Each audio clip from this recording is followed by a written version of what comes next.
In the movement to roll back choice in this country, there is one number you will hear a lot in the coming months, 20 weeks. Over the past 3 years, bans on abortions at or before 20 weeks have been enacted in over a dozen states, most recently in Texas. With names like the Pain Capable Unborn Child Protection Act, these bills are based on a theory that a fetus can feel pain at 20 weeks. And while they claim to be rooted in science, in actuality, they are not. Writing in Salon, Katie McDonough calls the fundamental justification for these laws a really big, really popular lie. In fact, the research behind these theories has been discredited by the Journal of the American Medical Association, the American Congress of Obstetricians and Gynecologists, the British Royal College of Obstetricians and Gynecologists, and researchers at both Harvard Medical School and Harvard Law, all of whom claim that the brain's connections required to feel pain are not formed until at least 24 weeks, and often weeks after that. Joining us now is the assistant editor at Salon, Katie McDonough, consulting medical director at Physicians for Reproductive Health, Dr. Ann Davis, and president of NARAL Pro-Choice America, Elise Hogue. Ladies and Ryan, I'm very happy to have you here. And Dr. Davis, I want to go to you first because we often talk about this from the political and look at this through the political lens, but you are a medical professional. You have performed some of these services. You have been with women in the doctor's room when these choices have to be made. I have. And you also understand the science behind a developing fetus and a woman's body. And I ask you, what happens at 20 weeks? Is a fetus capable of feeling pain? And why is there this pseudoscience out there saying otherwise if that's not in fact true?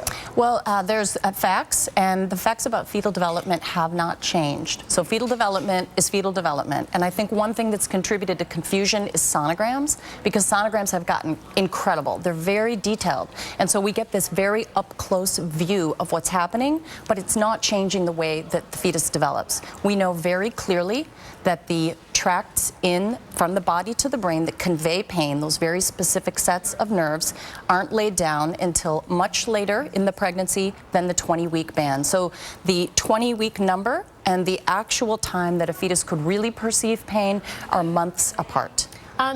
And Katie's great piece, you're quoted as saying, when you're sitting in your office with a woman who is 22 weeks into a pregnancy with a severe fetal anomaly, she's depressed, she's stressed, and now she's worried, is my baby going to feel pain? It's just another thing these women have to struggle with. And why? These are created concerns. They are not based in science, they are based in politics. I think people don't understand 20 weeks. To have an abortion at 20 weeks means someone is in a desperate situation. I mean, it is not some sort of choice over whether or not they think they can afford to have a baby. I'd welcome anybody to talk to me about the patients that I see and their very real circumstances just in the last few weeks. These are services that I provide.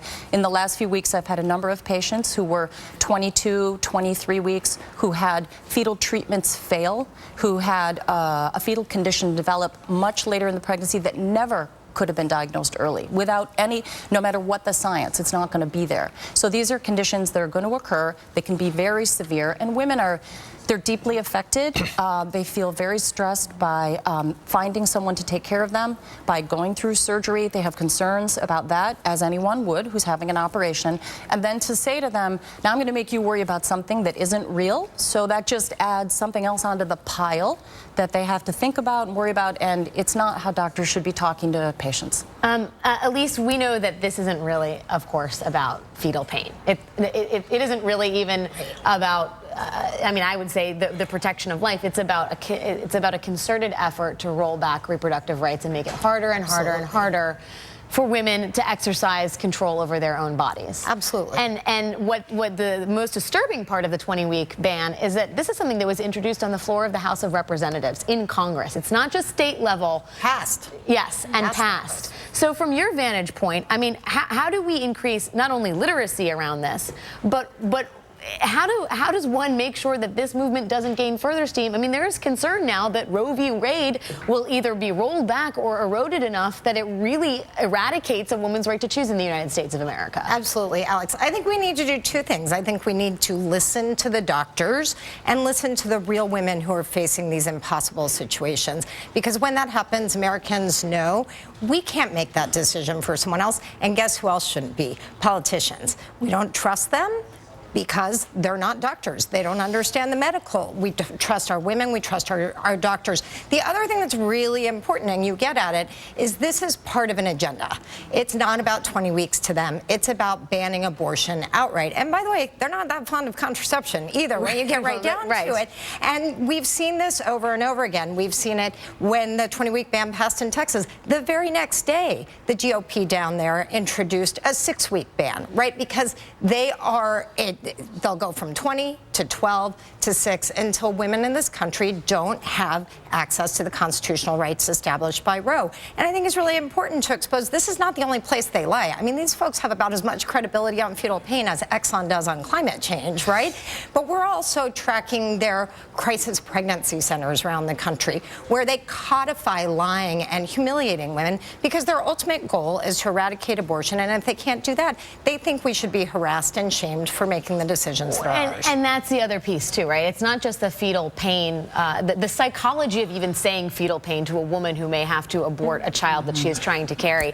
But Katie, the question of mandatory waiting periods and counseling, which has now become law in many states, is all designed to undermine the choices a woman is asked to make in her doctor's office. Absolutely, and I feel like it's important to see these bans as part of a larger, comprehensive national strategy to eradicate women's access to legal abortion. So you have a 20-week ban, you have in states like Arkansas and North Dakota, you have a 12-week and a 6-week ban. But in addition to that, these legislatures are passing regulatory restrictions that prevent women from accessing the procedure, from shuttering clinics so that women have to travel longer and further to get one. Yeah.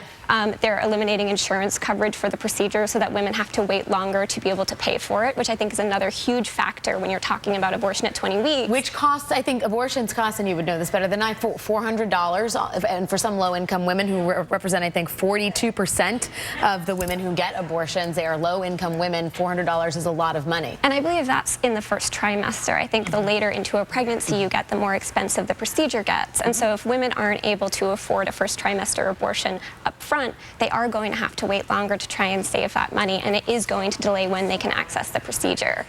Dr. Davis, we have to wrap it up here, unfortunately, but when we talk about the state getting involved in the world of doctors, they're also trying to impose all sorts of rules and regulations on the clinics, the size of the doors of the clinic, the material they're made out of, whether or not a doctor has admitting privileges. What about fellow doctors in your profession? I mean, as they see these regulations come down, what is the reaction from the medical community? We love patient safety. You never get doctors more excited than talking at a conference about patient safety. We talk about surgery and antibiotics and protocols, and we're all about patient safety. If there are real things that affect patient safety, we're all for it, and we want to work on it hand in hand with who's ever interested. Those are not about patient safety. Abortion already is very safe, and if we can make it safer, that's great. But having admitting privileges restrictions and turning your clinic into a hospital isn't going to make abortions any safer. No, and by all means, I think it probably does the opposite. Unfortunately, we have to leave it there, but thank you to this awesome panel. We hope to have you guys back for more.